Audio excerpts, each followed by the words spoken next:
Hello and welcome to the Animation Communication Podcast, for your source of discussion about animation, film, fandom, and more. So please join our host, I Love Kim Possible a Lot, or KP, and Lyle Convoy, or Lyle Manbad.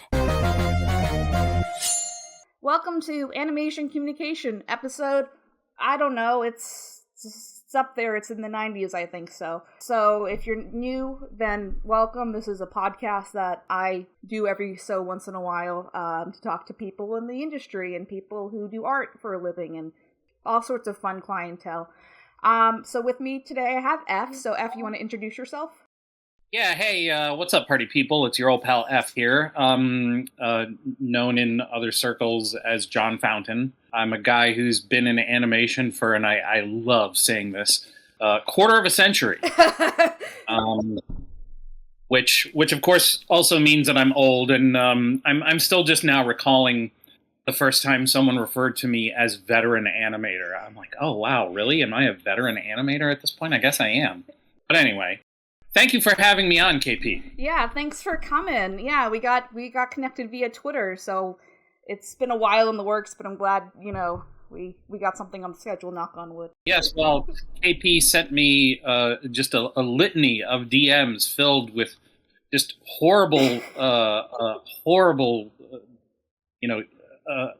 swearing and cursing and just calling me names, and so I felt obligated to come on her show. So I'm the worst. No, you were actually, what was nice, and one of the reasons I'm happy to be talking to you was I had seen your other podcasts and your other stuff online before, but having never worked on My Little Pony myself, despite being good pals with Rob Renzetti, I was aware of you. So, and you actually approached me in a very professional way. So, thank you for that. You'd be surprised. I do get approached by. Actually, the funny thing is I'm very open to people just randomly sending me DMs on Twitter because I'm on Twitter or X, whatever you want to call it. I'm on there. And I like getting DMs. I like when people are like, especially when people are like, oh, hey, I just want to reach out and tell you, that the work that you did really, had a positive, like that kind of stuff is really wonderful. And then I'll get DMs just from people who are like, sup? And I'll reply back, hello, how are you? Good. I'm like, okay, how can I help you? And they'll make small talk with me. And which, I mean, this is really a me problem, but God, I hate small talk. And I'll be like, do you have a question about cartoons or something like that? And anyway, enough of my griping. No, that's funny. So what's the general, before we get into it, what's the general overview as far as projects you've worked on in your career? Here's the sort of broad strokes layout. I was, the thing I'm probably most quote unquote famous for. But let me make one thing abundantly clear. There's no such thing as a famous cartoonist, and there's certainly no such thing as a famous animator.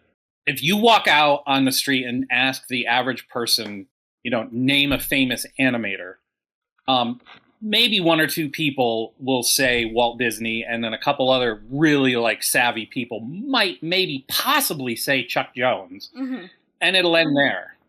So there's no such thing as a famous animator. But the things I'm most the most well-known things I've worked on are the Fairly Odd Parents. I was the supervising director on the Fairly Odd Parents officially for the second and third season, and I was a director on the first season of that.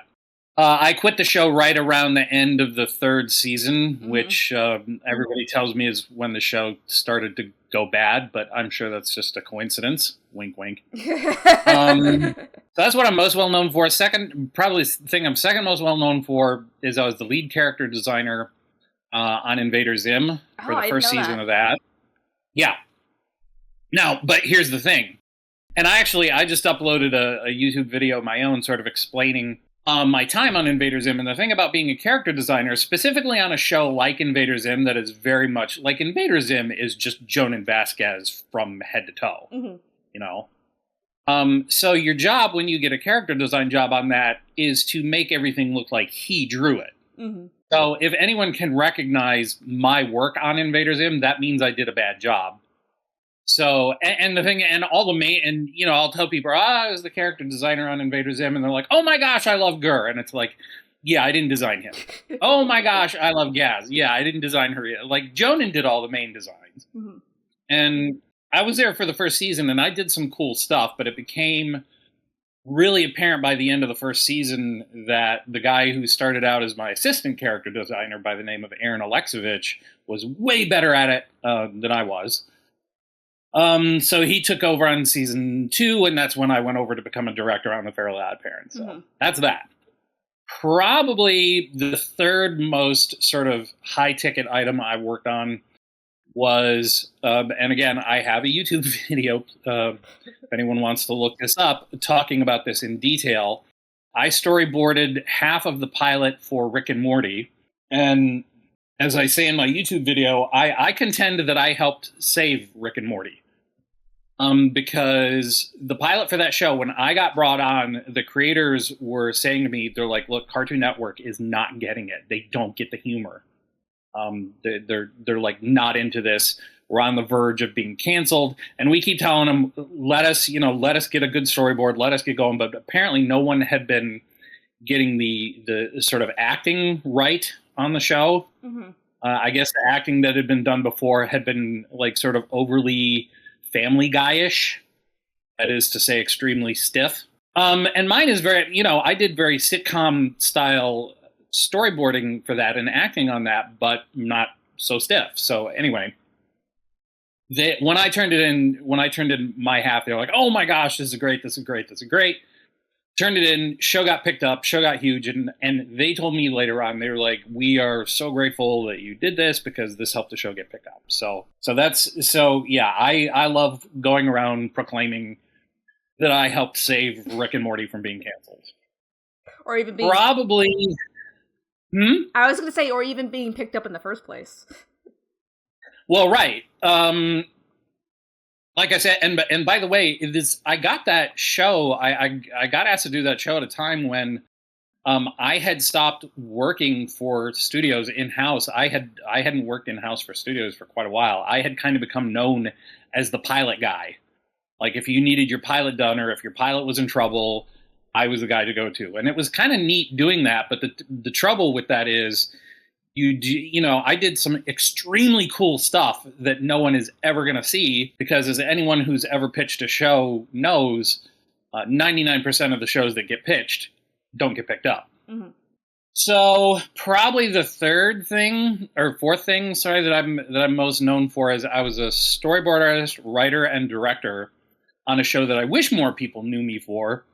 I've got a really wonderful following that trails me on all social media for My Life as a Teenage Robot, which was created by the always lovely Rob Renzetti, who, I'm sure that's a name that you're very familiar with.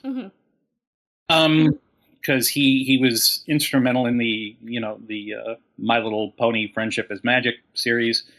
And went on to do, other great things as well, Gravity Falls and just all kinds of other cool stuff. But yeah, I worked directly with him on My Life as a Teenage Robot. And oh, that's cool. That's a show where I really did some of my very, very best humor, because that was a show that didn't have a script.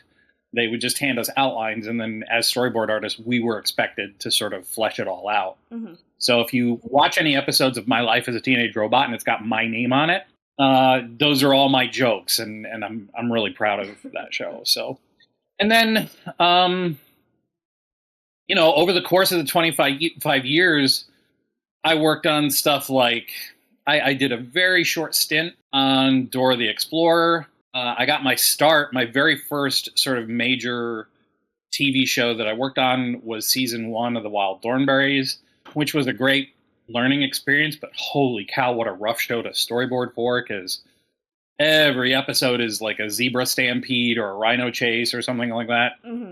I did, and again, I have a YouTube video on this. Now I've become apparently a YouTuber because I do these YouTube videos where I go into what I call F-bombs, which are my sort of long format, crazy old Uncle F telling you a tale from the animation days. And I go into great detail about the fact that I worked on the South Park movie, the one that was in theaters and stuff, bigger, longer, and uncut. But I did a terrible job at it. Like, I was lousy on that movie. And even though my name is right there in the credits and all that stuff, I don't, I don't really go, hey, everyone should see my work in the South Park movie, because I did it entirely to get away from Klasky Csupo, because I wanted to work at places like either Nickelodeon or Warner Brothers and stuff like that, and nobody would hire you if you had the stench of Klasky Csupo on you. So I took the job at South Park literally just to get away from Klasky Csupo, and I figured, oh, this will be good. They're going to teach me Maya. So I learned what I mostly learned about Maya is that I hate it.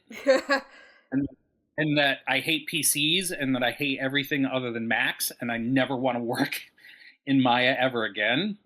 So that's what I learned.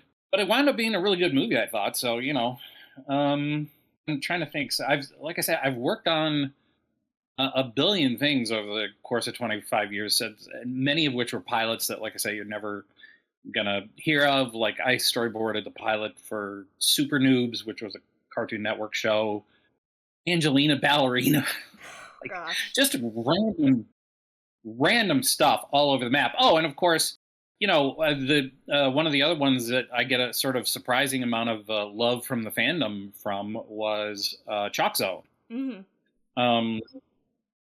I was surprised when I got on Twitter how many Chalk Zone fans are out there. So that was really nice, and that was Chalk Zone was the show that got me my start at Nickelodeon. So I have a lot of affection for that show as well. Oh, and speaking of pilots, one of the things that I did that I think I discussed with you very briefly in DMs was the show that I left the Fairly Odd Parents for was Jake Long, American Dragon, or American Dragon Jake Long. I've never liked what they did with that title. But yeah, it was funny because after being on Fairly Odd Parents for 3 or 4 years, they were gearing up Danny Phantom, and I really liked Danny Phantom because they had Steven Silver was doing all the designs and everything, and it was really, really cool looking, and it was going to be an action comedy, and I love action comedies. And by this time I was the supervising director for Fairly Odd Parents, so I had some mojo.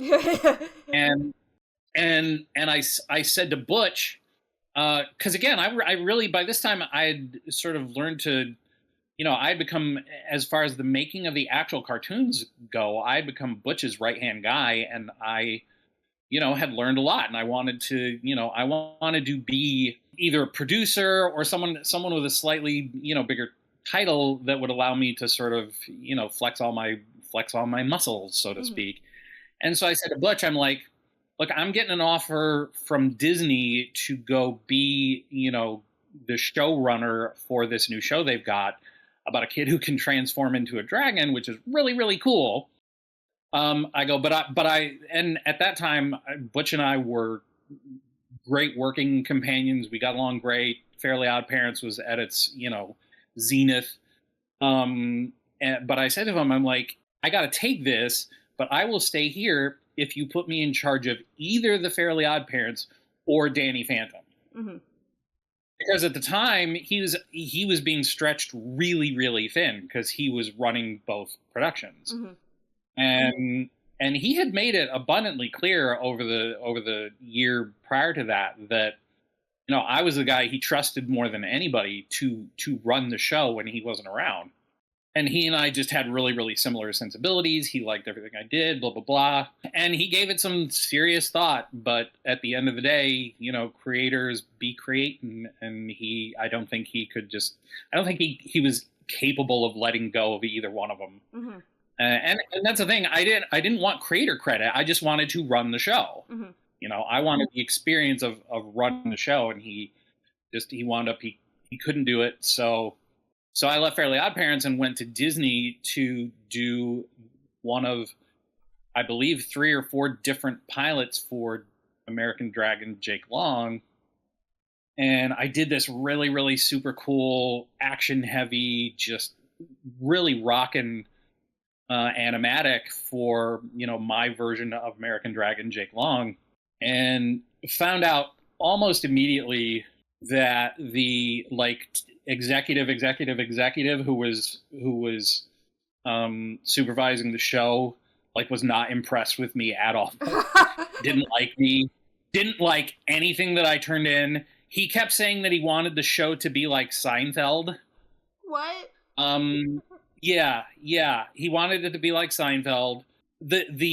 I did a whole different, like, the character designs that I was given when I started on the show looked like Klasky Chupo style designs. Mm-hmm. And so, and I was told in no uncertain terms, you are in charge. You take this and you run with it, because their whole point of hiring me was they wanted the guy who had helped make Fairly Odd Parents such a success. Mm-hmm. And so that's what I was doing. And I immediately changed the designs to look, frankly, a lot more like what Kim Possible was doing, because Steven Silver did all the designs on those, and I totally dug what he was doing. So I did sort of what I would call a fusion of my own style and his, figuring, oh man, American Dragon will look great next to Kim Possible. Like, these shows will go great together. There could be crossovers, all kinds of cool stuff. The executive just absolutely hated the designs that I did. He was like, I don't like these. Why are the hands so big?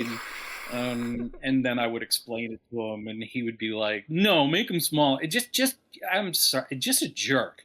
And like I said, wanted the show to be like Seinfeld. I'm like, what are you talking about? The show's called American Dragon. He hated the fact that I wanted super cool fight scenes and super cool, like, fantastical stuff happening in the show. He hated the fantasy element of the show. He just wanted it to be really New Yorky, and all this stuff. And what's funny is I redid all the designs, and I did my animatic, and they hated it and fired me. So the first season of American Dragon, and meanwhile, they fired me, and I'm like, I quit the Fairly Odd Parents for this.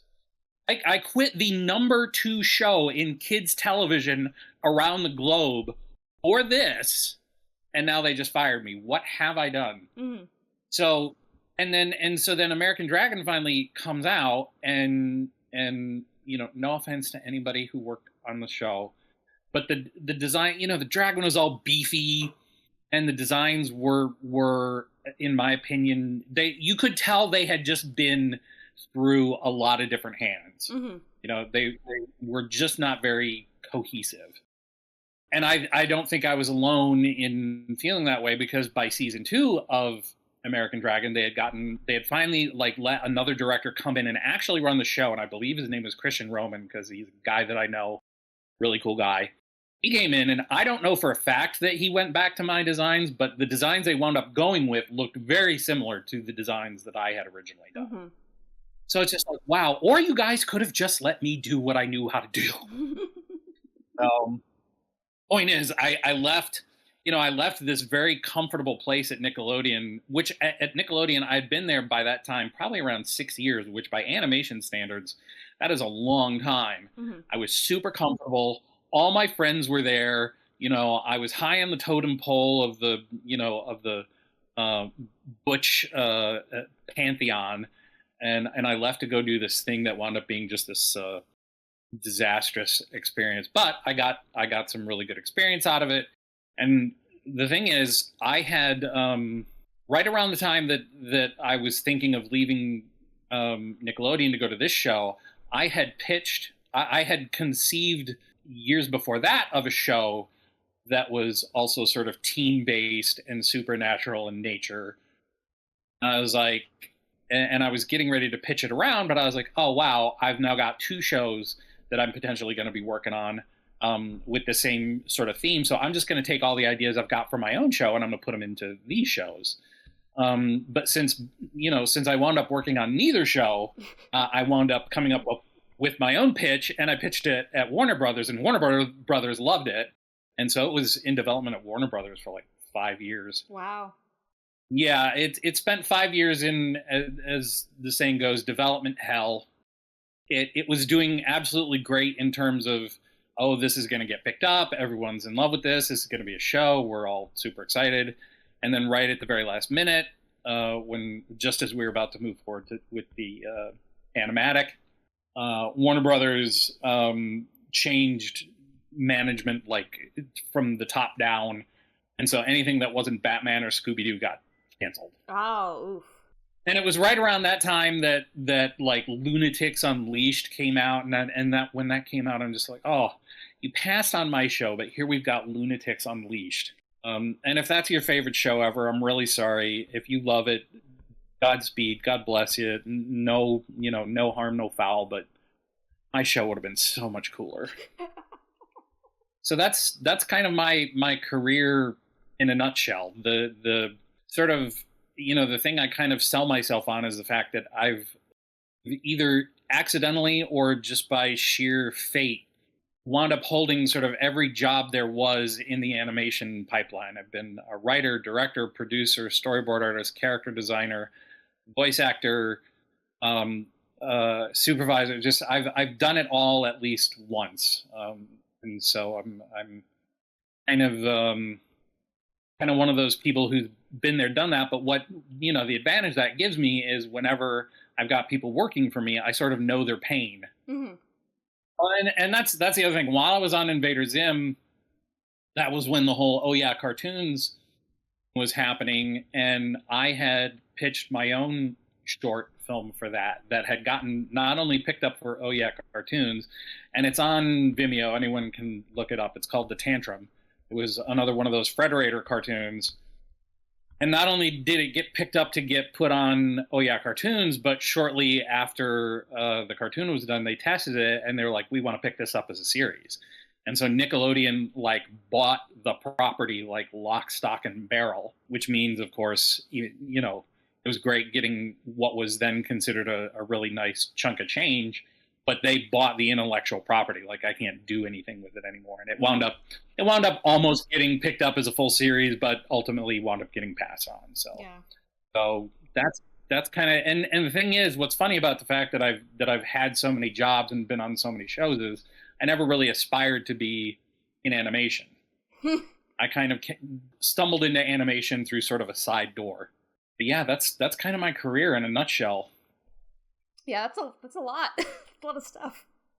It is. Well, Rick and Morty was the last thing that I worked on before my wife and I had only been married for, I don't know, about a year or so, and we had both kind of gotten sick of Los Angeles, and they're like, hey, let's move. So right after we were done with Rick and Morty, we moved from Los Angeles to New York, and that was when I sort of, and this was about 13, 14 years ago, that was when I sort of declared myself semi-retired. Mm-hmm.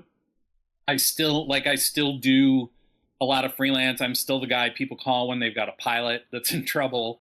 And I did do a pilot for Cartoon Network Africa last year called Garbage Boy and Trash Can, which is another thing that can be looked up on YouTube. And I'm told it's like in the top 10 shows in Africa right now. So. I don't know if that gets picked up for a full season. It could wind up supervising on that again. But yeah, I'm what I call mostly retired. I take on freelance and I go around and I do, I'll do speaking engagements at schools and stuff like that, and I'll do workshops. But one of my main focuses in animation right now is I'm running a virtual independent animation studio through Discord. Mm-hmm. And that came about because I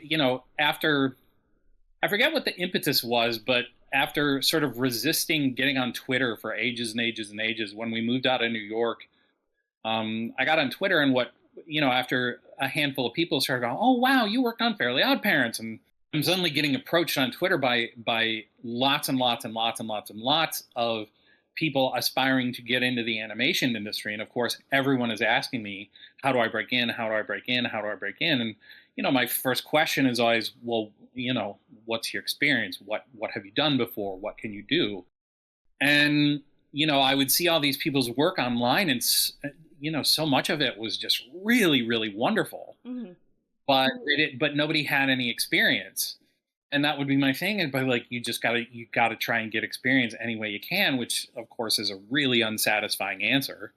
And so after about a year of just sort of feeling the pain of all these like young people who, had this tremendous talent, and by the way, were just hungry to work on something, I woke up one morning and kind of on a whim, I got on Twitter, because I spent the better part of my career pitching my own shows in Los Angeles as well. And in addition to the one I sold to Warner Brothers, I must have pitched at least 2 or 3 dozen shows, but of those 2 or 3 dozen, 6 of them, got picked up and went through various stages of development. So I had sort of gotten a taste of blood and gotten a taste of what it was like to, really thoroughly develop a series. And so I had all these pitch Bibles sitting around in my closet gathering dust. And so one morning, literally almost to the day, probably about a year and 2 months ago, I woke up around 5:30 in the morning, got on the computer, went on Twitter and said, look, if you're out there and you're an animator and you want to get experience, I'm going to open up a mentorship program where we are going to make cartoons based on the projects that got rejected, and I will mentor you and I will teach you what I know, and you will have the opportunity to get some practical experience actually making a thing. Mm-hmm. But my whole thing was right out of the gate, it's like, I can't pay you. The only equity I have, the only thing I have to compensate you with is my experience and my tutelage. And it's like, that's it. So, if you're not doing it because you want experience and you're not doing it because you really just want to, learn, then this is not your place. But if you are interested in such a thing, shoot me a DM. So I sent that out sort of thinking at best, I would get maybe, 2 or 3 people volunteering. And then of those 2 or 3, after the first 6 months, 2 of them will have bowed out. Mm-hmm. That's kind of what I had set myself up for.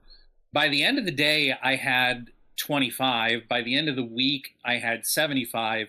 And currently, we're at 200 people. Wow. Who are working on 3 pilots, 1 miniseries, and a whole bunch of short films. And we're having a blast. And we call it Fountain's Pen Productions. If you want to go on YouTube, it's just at Fountain's Pen Cartoons. And I've given sneak peeks. We haven't premiered our first full cartoon, but we premiered our first pilot, or our first teaser trailer. It's called Flotchy, Notchy, and Tip. And it was literally the last thing I pitched at Nickelodeon after my wife and I had moved to New York. Clinton, who was the executive producer of Invader Zim, called me. And she was like, hey, we're taking pitches. You got a pitch? And I'm like, sure, here's my pitch. And I gave it to her, via Discord or something like that. And they're like, yeah, what else do you got? And I was like, no, let's not go there. So it was the very last thing I'd ever pitched, called Flotchy, Notchy, and Tip. And so that's what I'm doing these days. Like I say, I'm mostly retired. My wife works. I do speaking engagements, and I do some tutoring and teaching and stuff like that. But as far as animation goes, my main focus these days is Fountain's Pen Productions. Oh, that's really cool. So, yeah, it's been a lot of fun. As I'm sure you yourself know, there are just tons and tons of people out there who, and look, there are other academies, there are other programs you can take, but they cost money. Mm-hmm. You'll pay to take this program, and then you'll have work that looks like student work. Like I said, the one thing that I sort of have as a way of uniquely compensating people is I give you, sort of one-on-one tutoring, and then you not only have a thing that you can show people that you worked on, but it looks like a finished thing, mm-hmm. So, and moreover, we've got 200 people, and the thing is, it's not 200 animators. It's a bunch of animators. It's also a bunch of people volunteered as production assistants and as sound designers, and as people came out of the woodwork to do, because I've heard about lots of other, sort of folks on the internet and folks on Discord trying to start up something like this, and then they never get anywhere because everyone wants to do the sexy jobs. Everyone wants to do the animating, or everybody wants to do the character designs, but nobody wants to do, the support jobs. We've got tons of people like that, and so if you're an animator on my production, you don't have to worry about the scheduling because somebody else is doing that. We are running it as if it were an actual studio, and it's cool because one of the first things I committed to right out of the gate was I'm going to let these kids take my stuff and run with it. So none of it looks like mine, or at least it doesn't. They don't look like my designs.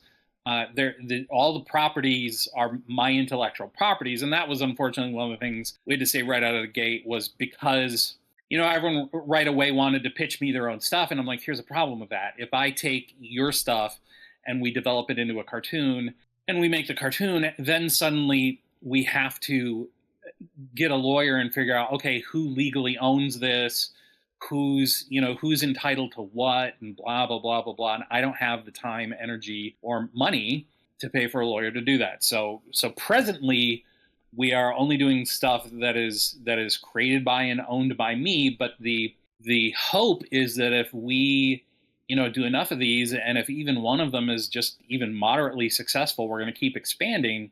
And then the hope is that I will eventually take pitches from other people and we'll become a fully functioning sort of virtual studio. Oh, that's really cool. I'm proud of it. It's this thing that, like I say, it started off as just a kind of flippant idea, and it's blossomed. And what's even more exciting than everything I just mentioned is everyone's having a blast. Everyone's enjoying themselves. People are making friends and making connections. And a couple people have already gone on and they've found jobs, and they used the work that they had done on our shows as a look, here's what I've worked on, here's what I've done, and it's so that means it's working. Mm-hmm. And that's the other thing. You'll for a lot of people, you'll start on these little independent productions, and if you're being paid, or if you're on the payroll and then you quit because you got a better job offer, that's all awkward and weird. Whereas, in my situation, it's kind of freeing because we're not paying anyone. If, so I tell all of my apprentices, I'm like, if you get a better job offer, if you get an actual job offer, you friggin' take it. And I'll be sad to see you go. It'll bum me out, but that's what we are here for. We're here to help you further your careers. Mm-hmm. So.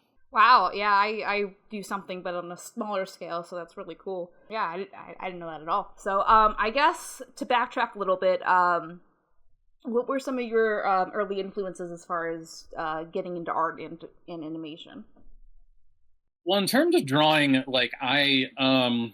right out of the gate, we have drawings that I did when I was 2 and 3 years old of Mickey Mouse. But that's every kid. But I really did, I right out of the gate, drew very, very obsessively when I was a little kid. But that's the thing. Every kid draws a lot when they're little, and then eventually they grow out of it and they get other interests. But that just never happened to me. I was never interested in sports. I didn't want to go outside. I didn't want to do anything else other than sit and draw. And when I wasn't drawing, I was watching cartoons or reading comic books.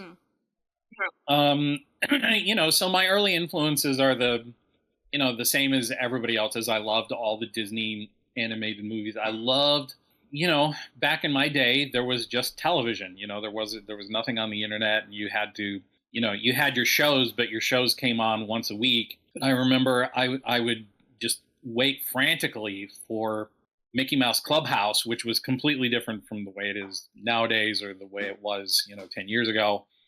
But every probably third or fourth episode of Mickey Mouse Clubhouse, they would show classic, Mickey Mouse or Goofy cartoons. And I lived for those. And then as I got a little older, and started to comprehend Looney Tunes are probably my biggest comedic influence because they're just so smart. Mm-hmm. And smart not only in the fact that the humor and the storytelling is sophisticated, but smart in the way that, you can be 8 years old, watch them and have a whole bunch of jokes fly way over your head, and it still doesn't matter. Because as everyone likes to point out, those cartoons were being made to show in movie theaters, so that when parents brought their kids to the movie theaters, the whole idea is the kids would watch the cartoon that they would play before the movie, and by the time the cartoons were over with, the kids would be asleep, and then the grown-up movie would start. Mm-hmm. So they had to make these cartoons tolerable for grown-ups, and so that's why they were like that. And I just find that, the fact that even the earliest cartoons were the result of artists being challenged with Okay, guys, we're gonna make a Bugs Bunny cartoon. Here's the thing: we gotta make it suitable for kids, but these kids, they're gonna be watching it in a movie theater, so these kids are gonna be with their parents. So we don't want the parents to get so bored that they just leave the theater as soon as the kids fall asleep. So you got to make these good. And again, the fact that that was one of the earliest challenges, to make something that can appeal to both audiences. It's something I really admire about those old cartoons, because that's what animation is. It's one challenge like that after another, and it was really early on in my own career. When I started dealing with Nickelodeon one-on-one, when they were, when I would get notes like, well, you can't do this and you can't do that and you have to adjust to this. Like, I hated getting those notes when I started out. And eventually I learned to love getting those types of notes, because they would challenge me to come up with a way to address the note. And then it would almost invariably force me to come up with something even better. Mm-hmm. And that I liked better than what I had to begin with. So, it makes me think that, this business of, we have a tendency, or at least people from my generation have a tendency, to look back on the Looney Tunes guys and the old Tex Avery guys and be like, oh, it must have been so great. They didn't have to answer to anybody. It's like, yeah, they did. They absolutely did. The industry has not changed in the 100 years that it's been around. It's evolved and it's taken on different forms, but they had the same struggles, and in fact they had bigger struggles. They were editing on film and they were doing all kinds of stuff that we didn't have to do. And that's when that's one thing that always hits home when I tell people that I've been in the industry for a quarter century. It's like, I feel like the common use of Cintiqs and tablets only started maybe about a year before I left the industry. Wow. It's like, yeah, I was doing Fairly Odd Parents and Invader Zim and My Life as a Teenage Robot. My Life as a Teenage Robot, who has a main character with a perfectly round head that I had to draw by hand over and over and over again. Oh my God, what I wouldn't have done to be able to do the whole thing in like Flash or Toon Boom or whatever. So Anyway, I've gone off on a tangent. You asked about my influence. Those are a lot of my earliest influence. And then, of course, like I say, comic books. I really loved newspaper comics. And ultimately, I think that was my original goal, was to be a newspaper cartoonist, because I loved the idea of telling a joke every day, and I just loved the sort of brief sequential joke telling of it. And I think that was sort of my early, because I loved Peanuts. Peanuts was just one of my absolute favorites. And I aspired to do something like that. And because I always loved cartoons and obviously had a huge influence on me. But when I started to get a little bit older and I learned about animation, whenever The Wonderful World of Disney would show how cartoons are made, they would show animators and would show them drawing, ostensibly tracing over the same drawing over and over and over again. And it was like, wow, that looks tedious. That is not for me. Mm-hmm. And plus, on top of that, I was not aware of the position of like storyboard artists, or I wasn't aware that directors would also write and stuff like that. Because my whole thing was, it wasn't really so much about the drawing. It was about the storytelling. I used drawing as a way of storytelling, but I'm the first person you'll hear admit it, and look, I work to change this every single day, but I consider my draftsmanship to be sort of mid-level on a good day. Mm-hmm. And that's because I didn't work as hard at it as a young person as I should have, because it wasn't about the drawing for me. It was about the storytelling. Mm-hmm. So those are my earliest influences. Okay. So I guess, how did you get your start in the industry, or where did you go from like childhood to high school to college, as far as kind of getting your foot in the door, I suppose? Well, like I said, my original aspiration was just to do a newspaper comic, and so when I went to college, I didn't have huge ambitions to go anywhere. Mm-hmm. I loved where I grew up in Kalamazoo, Michigan. And so I went to the local college, which was Western Michigan University. And my whole thing was, I'm going to get an art degree. I think my original tactic was going to be, I'll get an art and teaching degree so that I can just do my comic strip, and while I'm doing my comic strip, I can also teach, and that'll be how I support myself financially. That was my original plan. And then, as time went on, I wound up getting a job doing a daily comic strip for the school newspaper. It was a daily college newspaper, and it was nationally distributed. So I was really happy about that, because it forced me, to write and draw a comic strip every day. And so as far as I was concerned, my college classes didn't matter at all. What mattered was doing that comic. So I did just well enough in my other classes to stay enrolled and keep getting Pell Grants and stay in school so that I could keep doing that comic strip, with the belief that eventually my comic strip would get picked up by a syndication, and then that would be my job. And I would never leave Kalamazoo. Now, while I was doing that, the audio visuals department of the school had just opened up a small sort of graphics and animation division. And so since I was working at the school newspaper, they were like, hey, do you want to come do, some graphics and small animations for us? And I was like, sure, I could definitely use the extra money. So I did that. And that's where I got my first look at Photoshop and early digital animation programs. And I was like, oh, okay, this is pretty easy. I can handle this. Because prior to that, I was strictly, strictly old school, ink on paper.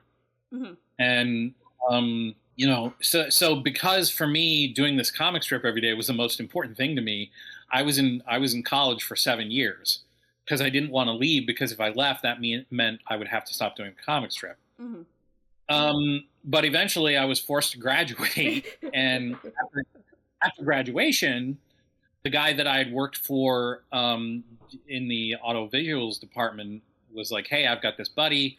There's a local production house that does local commercials that has literally one other animator, and they need one more to join him. You should really go talk to these people. And so I did. And so I got a job at this local production house. And this is one of the things that I tell people who are struggling to get experience, especially if you don't live in New York or LA. Mm. Practically every town has one or two, if not more, small production houses that do local commercials. And of those production houses, many of them have very small animation divisions. And if you are looking to get some experience, you should seek them out. You should bring in your portfolio, and you should say, I'm really eager to get experience. And everybody hates it when I say this, but I say offer to work for free. Mm-hmm. up until a point. You don't do it forever, but to get your foot in the door, absolutely. You offer to do it just for the experience. And that's where I got my start. It's a great way to sort of cut your teeth on working with a crew and working with people like that. Because what happened was that small production house wound up doing outsourcing for a slightly larger production house in Detroit, who at the time was doing, this is a real blast from the past, animated CD-ROMs. So suddenly I'm getting promoted to do, these animated CD-ROMs. And eventually the outsourced studio actually poached me from the studio that I was at. And so I moved to Detroit, and now I'm working full-time at this place doing animated CD-ROMs. And a lot of the CD-ROMs were based on things like Disney's Lion King and Barbie and other, sort of big name franchises. So I was learning more and more about digital animation and about animation in general. In the meantime, continuing to do my comics. And by this time I was doing sort of independent underground comic books with my sort of snarky 90s, Gen X humor, which weren't selling or making me any money, but was very artistically satisfying. But it was now by this time, because I was working full time at a, smallish studio, I was really enjoying having a regular paycheck. And so I got kind of spoiled, and I'm like, well, I don't want this to stop. But eventually, as we all know, the bottom fell out of CD-ROMs. And it was right around this time, like prior to that, I had been sort of seeing the writing on the wall that the studio was probably going to shut down. So by now, my ambitions had sort of grown a little bit. And I started reading things like Animation Magazine and getting on, back then were called news groups on the internet, and seeing what was going on in animation. And so I had sent my portfolios to a bunch of different places, and oddly enough, LucasArts in San Rafael, California, got back to me and like, "Hey, we really like your work. We're starting up a division of digital storybooks. So if you come out here, we'll interview you for the job." Mm-hmm. And so right around the time, the studio I was working at literally closed. So I was like, "Hey, I got nothing better to do." So I sold off all my stuff except for my computer and art equipment, drove to California where I had never been before, never driven out of the state of Michigan, drove to California. Didn't know a single soul or no, I knew exactly 2 people in all of California. Drove to LucasArts, interviewed with them. They couldn't have been nicer. And of course, being a huge Star Wars fan, because I was born in 1970, so I saw all the original movies in the theater. Huge Star Wars fan. This is like a dream come true. I interviewed with LucasArts, and they're like, "Wow, we really like your work. Thank you for driving all the way out here. We don't have anything for you." Oof. So after that, the 2 people that I knew in all of California lived in San Francisco or San Diego, which is sort of on the opposite side of the state from San Rafael, where LucasArts is. So I'm driving completely dejected from point A to point B, and as I'm halfway through, I'm driving through Los Angeles, and I remember reading in Animation Magazine that weekend there was a huge animation convention in town, and they were having a job fair. So I'm like, "Oh, I'm so tired. I'm dejected. I'm broke. I had like $50 to my name." Wow. But I was like, "Oh, screw it. I'm going to go to this thing." I literally at the very last second pull off the freeway, go to the convention, and that's where I got hooked up with Klasky Chupo, and they asked me to do a storyboard test for the Wild Thornberrys, and that's where I got my first show. Wow. Yeah, that's how it all happened. And I'm sure I'm going to do a video my own one day where I go, because the details are actually really fascinating. But I also know that I've been talking a lot throughout this entire thing and not really let you talk at all. So I didn't want to go into everything. But it's an interview. That's how it all went. That's how it all went. It was, and when I go around, when I go around and do college lectures, I tell this story in great detail because the lesson there is that is where my animation career began. It didn't begin the day I walked into Klasky Chupo. It didn't begin with the Wild Thornberrys. It began with the decision, despite feeling dejected and despite feeling hopeless, it began with the decision of, do I keep going straight and crash out on my friend's couch in San Diego, or do I completely roll the dice, go outside of my comfort zone, and go to this convention and see what happens? So it was literally a crossroads, and it was because I took that big risk that my career took off. And like I said, I had not really aspired to be in animation, and I certainly didn't aspire to be a storyboard artist because storyboarding is hard. Mm-hmm. But when I got when I interviewed for Klasky Chupo, my aspiration was to be a character designer. I figured I draw, that's what I can do, and I'd seen turnarounds. I'm like, "Oh yeah, I can do some turnarounds. That's no problem." And they're like, but by this time I needed a job like bad, mm-hmm. And they're like, We are full up of character designers, but we need storyboard artists. Can you do storyboards? And I just lied through my teeth, and I was like, "You betcha I can." You just watch me do some storyboards. And so they gave me a test, and I did well on the test. And I think the only reason I did as well as I did was by virtue of having watched so many cartoons.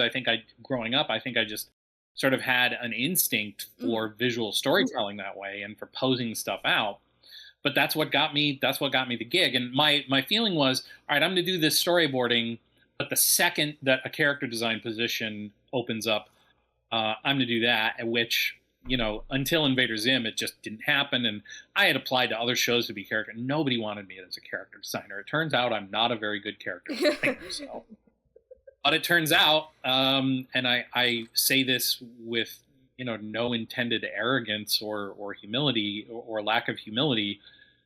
because I will talk your ear off about all the things I'm bad at, but apparently I'm really good at storyboarding and really good at directing, and not that many people are. And so and I also, the second I got the job, I'm like, oh crap, I gotta eyeball what everybody else is doing, and I gotta learn fast. And so I did. But I also learned right away that apparently storyboard artists, really good ones, are always in high demand, and that's the thing. There are lots and lots of storyboard artists, but there are far fewer really, really good ones, and that was my bread and butter for the majority of my career. So one of the last questions I have is, do you have any advice for people that are interested besides joining your studio, as far as like? Well, the the great thing about now is that, for one thing, the independent animation scene is huge. Anyone who's got their own ideas, I can't think of a single reason why anybody wouldn't just do their own cartoon and put it up on YouTube for free. Mm-hmm. Like if I were younger, and if I didn't have a wife and a child and bills to pay and all that stuff, that's precisely what I would be doing. I mean, everybody's got bills to pay, but I'm going to be 54 years old pretty soon. Mm. I don't have the energy that I had when I was in my 20s or even my 30s. But if you're young and you just need to get some experience and you want to get your stuff out there, my goodness, just do it. And the important thing, the thing that I've come across over and over again is, and this is one of the things, this even happens within my program, where I have to push people to be like, you're thinking about it too much. Don't try and get it perfect, because your first cartoon is not going to be perfect. Mm-hmm. It's going to be filled with flaws. Now, do your best, but just do it. Stop thinking about it and just do it. So if you don't have any other avenues, and you're one of these people who's just like, I don't have any experience whatsoever, I don't have time to join F's program, or I don't have, I don't have the resources to go to school, but I've really got a story to tell, or I really want to do this thing, then just do it. And don't try and get it perfect. Don't try and, make, because even my own channel, Fountains Pen Cartoons, on YouTube, like, if you go back to the oldest videos, it's stuff that I did.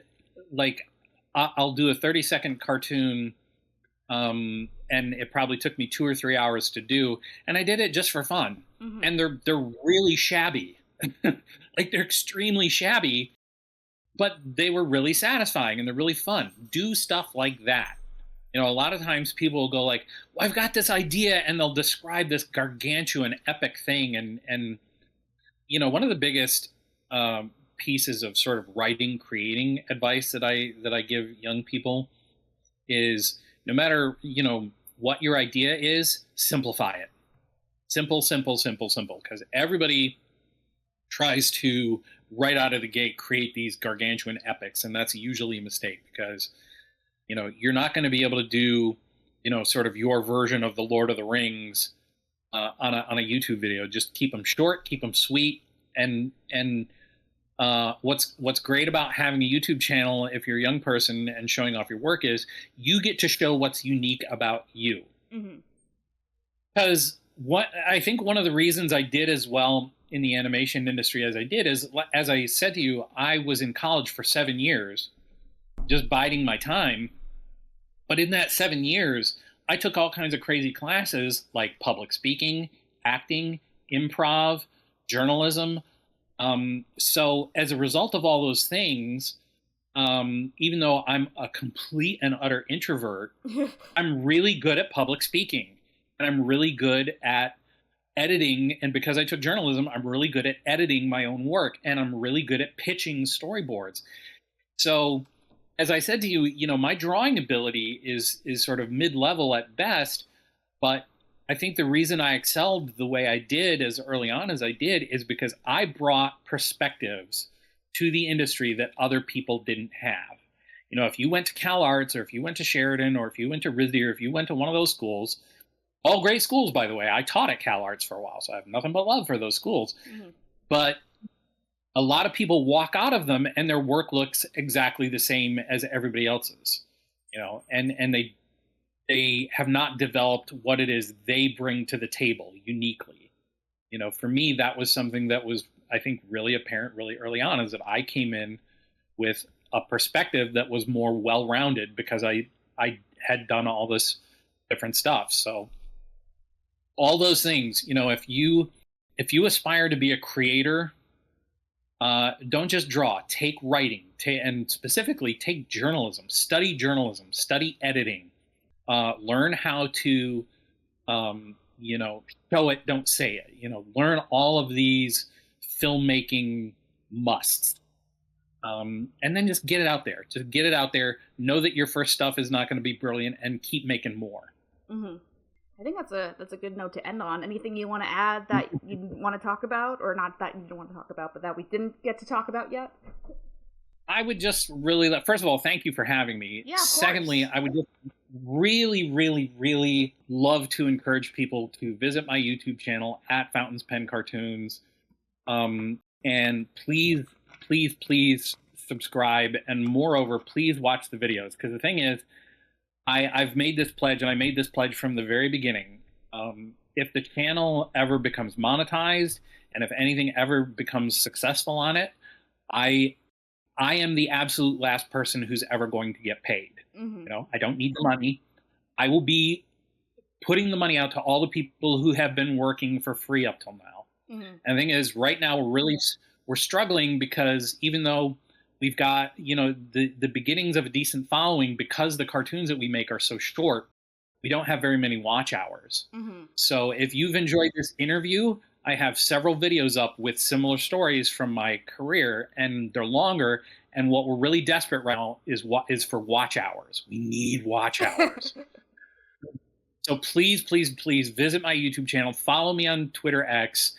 Give me a shout out. As I'd mentioned earlier, I'm really easy to talk to, and check out the work that we've done. And like I say, I'm not asking for myself. I'm asking for the 200 people that I'm mentoring right now, because I would love nothing more than for this thing to just sort of take off and suddenly be able to start like paying everybody, taking other people's pitches and that sort of thing. So, in addition to the fact that you should of course all be, liking, loving, and following KP here on the Animation Communication, please do the same with us. I think there's plenty of room for all of us on YouTube. So just please look me up, support the channel, give a shout out to me, give a shout out to the other artists. It's a great group of people. So that's the only other thing I would add. All right, well, thank you so much for your time. And if you like this episode, I guess favorite it. I don't know how YouTube works. Like it, thumbs up, whatever. We're on Spotify and SoundCloud and all the things. So if you'd rather not watch it on YouTube, then there you go. We figured it out. Right. So thanks for coming, and I hope you enjoyed this episode of Animation Communication. Woo.